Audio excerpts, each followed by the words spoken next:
Assalamualaikum warahmatullahi wabarakatuh. Alhamdulillahirrabbilalamin. Syudah la ilaha illallah, syudah Muhammad Rasulullah. Rabbi sholli sadri wa yassir amri wa hludatan min lisani yafqahu qawli.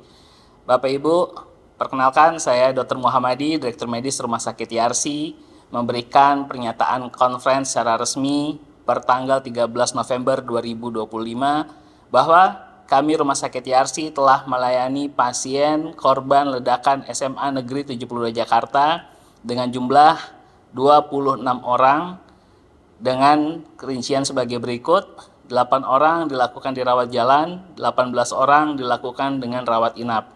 Dari 18 orang pasien yang kita rawat inap, 13 orang sudah kita pulangkan dengan kondisi membaik, dan saat ini masih ada 5 orang lagi yang masih dalam perawatan kami secara intensif.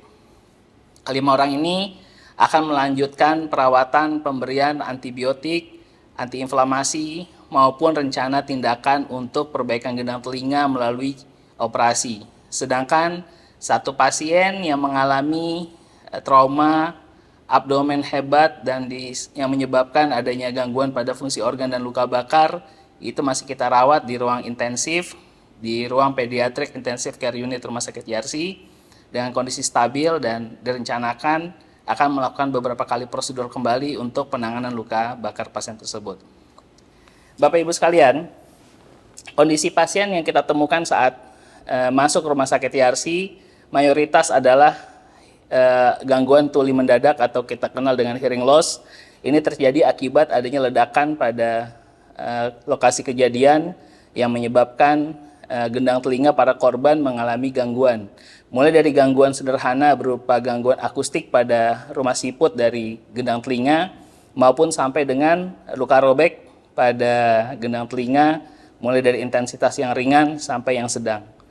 Kondisi ini sudah kita lakukan tata laksana awal, kita sudah lakukan asesmen dengan menggunakan alat-alat yang tersedia di Rumah Sakit Yarsi, kita melakukan pemeriksaan audiometri, kita mengukur OAE untuk melihat respon dari rumah koklearnya, dan kita juga melakukan asesmen secara endoskopi untuk melihat liang gendang telinga secara utuh.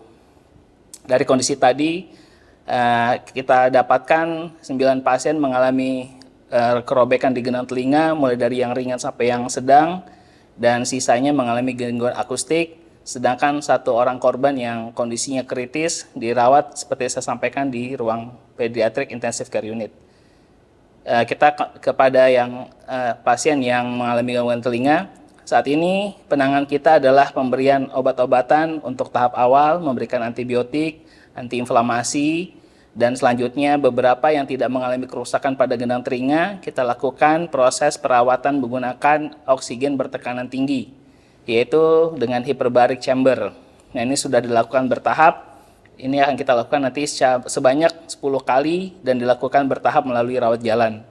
Sedangkan yang mengalami kerusakan membran telinga yang kategori ringan itu akan dipantau secara berkala dalam 2-4 minggu ke depan. Diharapkan siswa yang masih muda mampu merespon dengan baik dan terjadi penutupan gendang telinga sebagaimana seharusnya, sehingga tidak perlu menjalankan operasi.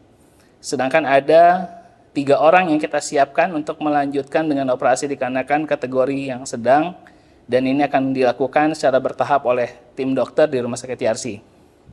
Bapak Ibu sekalian, tim dokter kami saat ini yang terlibat dalam proses penanganan meliputi dari teman-teman dokter sejawat dari THT, dokter bedah umum yang melakukan operasi pada emergensi waktu hari pertama kejadian, dilanjutkan dengan dokter bedah plastik yang melakukan perawatan pada luka bakar, dilanjutkan juga dengan dokter anestesi dan dokter pediatric intensive care yang melakukan perawatan pada kasus-kasus yang berat. Sedangkan untuk sisi psikologis, kita menurunkan tim psikolog. Kita memiliki klinik psikolog di wellness klinik yang berperan aktif dalam melakukan psikoterapi, dan kita juga mempunyai kemampuan melakukan hipnoterapi juga jika diperlukan adanya temuan-temuan pada gangguan kecemasan yang memang harus dilanjutkan dengan tata laksana tersebut. Termasuk juga kita meminta support nanti dari teman-teman dokter spesialis kejiwaan atau psikiater menganalisa lanjutan jika ditemukan gangguan cemas yang berlebihan. Bapak Ibu sekalian, Rumah Sakit Yarsi dengan visi menjadi rumah sakit yang berlandaskan Islam dengan pelayanan bermutu tinggi dan berstandar internasional akan melakukan segala upaya dan ikhtiarnya sebaik mungkin dan seoptimal mungkin agar para korban bisa kita layani dengan baik, bisa kembali sehat, bisa kembali bergabung dengan teman-teman di sekolah dan mengalami perbaikan di sisi pendengarannya.